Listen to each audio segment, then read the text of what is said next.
आपके नाम पर मैं नरेंद्र मोदी लिख करके आपको कुछ चैट में बात करूं और आप भी मेरे से चैट में प्रधानमंत्री बन के बात करें, तो इसका खुलासा क्या है कि वो नंबर चंद्रशेखर आज़ाद जी का ही था जिस नंबर से उन्होंने बात की।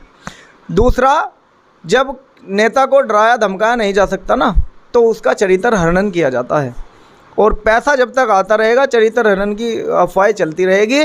अगर दम है तो साबित करें। नेताजी ने कहा ये मामला महिला सम्मान से जुड़ा हुआ है, तो हम बहनों का सम्मान करते हैं। जो लोग आज ब्राह्मण समाज के, बनिए समाज के, ठाकुर समाज के, जो हमारे और भी भाई है, जो बुद्धिजीवी है, वो रोहिणी घावरी को बड़ा फेमस कर रहे हैं, उनका जो है प्रचार कर रहे हैं, उनका इंटरव्यू भी ले रहे हैं।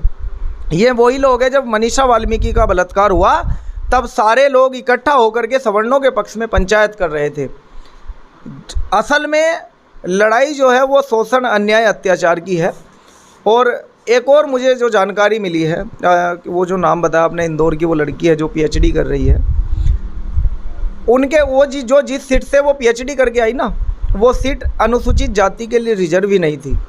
कांग्रेस की सरकार जब कमलनाथ 6 महीने के लिए मुख्यमंत्री बने थे अभी पिछली योजना में, तब उनके पिताजी ने चाटुकारिता करके एक अनुसूचित जनजाति यानी कि शेड्यूल ट्राइब एसटी समाज के बच्चे का आरक्षण खा करके उसको पढ़ने के लिए विदेश भेजा। वो एससी आरक्षण पे नहीं गई, वो एसटी आरक्षण खा करके उस गरीब का आरक्षण काट करके सरकार की सपोर्ट से वो वहाँ पढ़ने के लिए गई।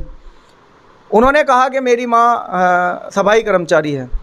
उनसे हमारे एक साथी ने ब्यौरा मांगा कि मैं आपसे बहन, मैं भी कहता हूँ कि मेरी बहन, आप ये बताइए, आपने वीडियो में आकर तो कह दिया कि मेरी माँ सफाई कर्मचारी है, तो आप वो एरिया भी, क्राइटेरिया भी बताइए जिस एरिया में आपकी माँ सफाई कर्मचारी है। ये भी उन्होंने झूठ बोला, उनकी मम्मी सफाई कर्मचारी नहीं है, उनका परिवार सक्षम परिवार है जो कांग्रेस से मिला जुला है।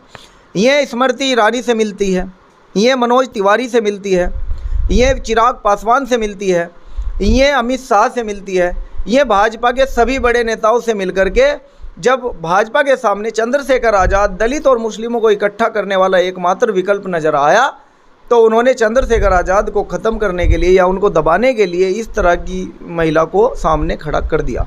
तो ये बिल्कुल झूठ है। वो हमारी बहन है, रोहिणी हमारी बहन है। भीम आर्मी जो है वो पीड़ितों के साथ है। अगर रोहिणी के साथ गलत हुआ है तो खुद भाई चंद्रशेखर आज़ाद उसके साथ खड़े हैं न्याय दिलाने के लिए, चाहे गलत आरोप चंद्रशेखर आज़ाद के ऊपर ही क्यों ना हो, वो खुद उसको न्याय दिलाएंगे। उन्होंने कह दिया है कि चंद्रशेखर आज़ाद तो इस पूरे मामले को लेकर कहीं ना कहीं खुलकर अपना कोई बयान दे नहीं रहे हैं। मीडिया को नरेंद्र मोदी से बयान लेना चाहिए कि वो जहाज़ कैसे गिरा। एयर इंडिया का जो प्लेन क्रैश हुआ उसके लिए नरेंद्र मोदी से जाकर सवाल करे मीडिया। जब कोई नेता जिस